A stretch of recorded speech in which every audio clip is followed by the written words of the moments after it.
Howard, I locked eyes and communicated with a squirrel.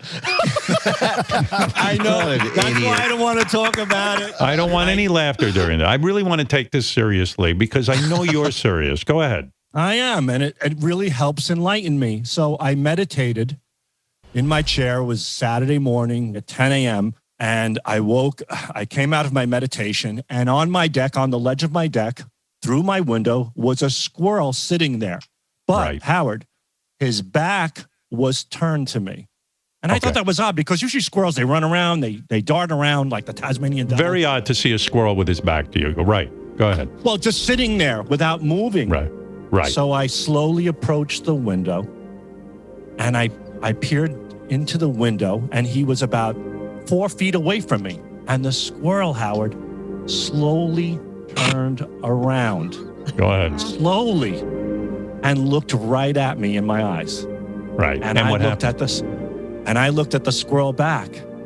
And I looked at him, and the squirrel just kept studying my face. And I kept studying the squirrel. I said, this is unheard of.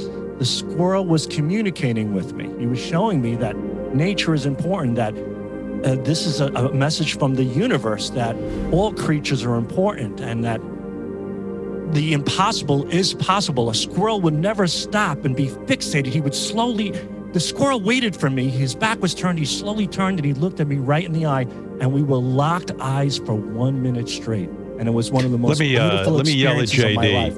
JD, you're laughing and you're not taking this seriously. I resent this. I just thought it was absolutely and it was after my meditation, Howard, and it was just meditation. JD, why are you laughing and not taking this seriously? Funny? What is so funny? Why do you laugh when Sal has a visitation from a squirrel? You love Sal. You're crying because you love him. JD's turning red as a radish. But what do you? Obviously, there's something funny about this. Fogging up. Yeah. Well, what is? Sal had an incredible experience. He's sharing it with us. I know. I'm sorry, Sal. I'm sorry. And it's hard for me to share this because. No, I'm sorry.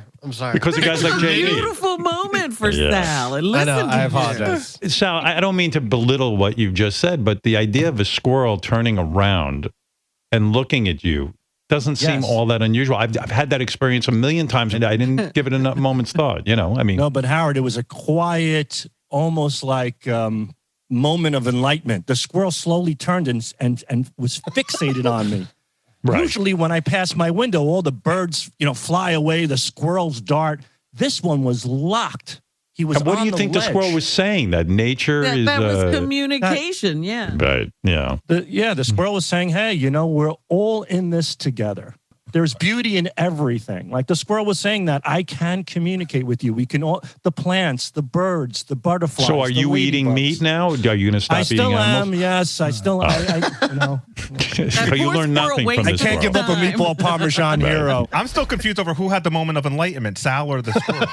I was thinking the squirrel was staring at Sal. He's like, my whole life I've thought I'd love to be a human being and not be a squirrel because we're pretty close to being a rat. And, except for the fluffy tail, we're rats. And I'm looking at this guy and I'm like, you know what? I'd rather be a squirrel.